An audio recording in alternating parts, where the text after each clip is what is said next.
Hey there, rock stars, your guitar sage here, and today we are working on part 2 of singing and playing at the same time.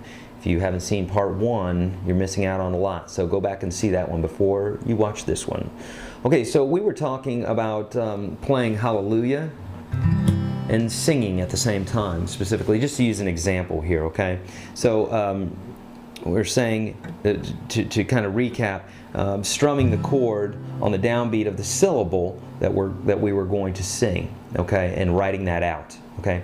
Also in that analogy, we talked about having specific things separated. So any hard task, this is on guitar or life or whatever it is, a report that's due in school, is to break it up into bite-sized pieces instead of just looking at the whole thing like some overwhelming whatever that you can't accomplish. Look at it as, okay, I'm just going to tackle this one part, then do this next part out.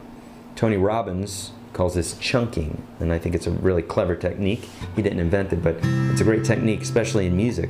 Classical musicians do this too when they're learning a piece to memorize. Okay, so on to the next part here. If we're doing, say, finger picking for this next part, I'll have a lot of people that they'll want to do finger picking and singing something like this at the same time, but they'll come in not having the finger picking part down. Well, back to our analogy of the guy on the tightrope wire juggling and on a unicycle, you can't add another task without mastering one. You're never going to see more results. If I'm having a hard time picking,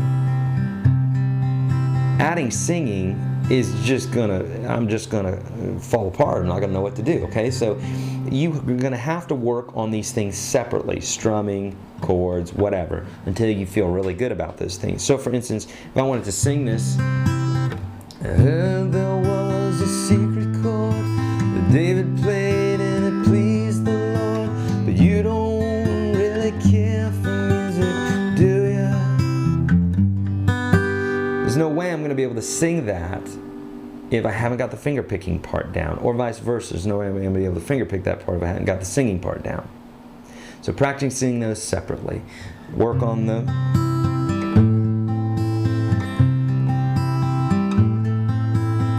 finger picking part, then add the singing part.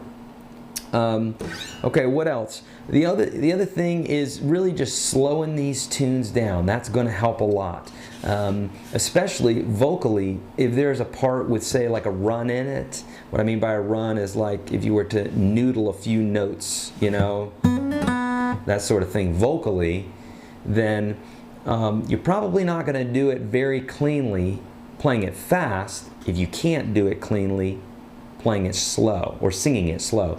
Same thing is true when playing guitar. I'll have students that will try to play a passage very quickly. They'll go from playing it slow, sloppily, to trying to play it fast, cleanly. Well, it doesn't take a rocket scientist to understand that that's not going to happen. The only way to play something fast, cleanly, whether that's singing or playing, is to play it slow, cleanly. The problem with today is we want everything so quickly, we're not patient enough. But if you bear with me and you bear with yourself when you're practicing, and don't look at it as you have to be amazing or compare yourself to all these other people, you know, have to be amazing tomorrow. Just have fun with the instrument, and you will you'll build speed naturally, the way it's supposed to be done, not forcing it. If you're forcing it, it's not going to happen nearly as quick as if you're just being natural with it. Okay, so it's really about your brain getting this stuff in a natural way. That's what makes things quick. Okay, typing, it's not how fast your fingers move, it's how accurately your fingers move. So you take the fastest guitar player in the world, yeah, in theory their fingers are going to move faster, but it's not going to be that much faster.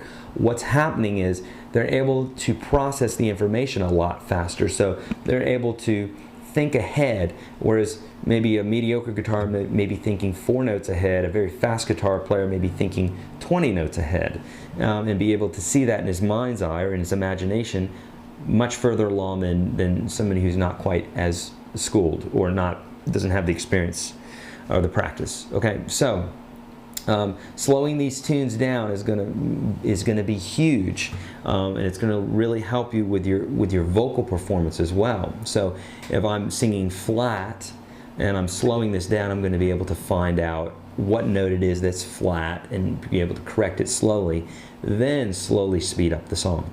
Okay, hopefully that will help with your performances and playing and singing at the same time. So if I think of anything else, I'll put up another video, but for the most part, those are the techniques that I use to learn a tune, and it's helped me a bunch over the years. So if you haven't already, go to yourguitarstage.com and get the ebook, and if you haven't already, hit subscribe and keep practicing. See you soon. Later.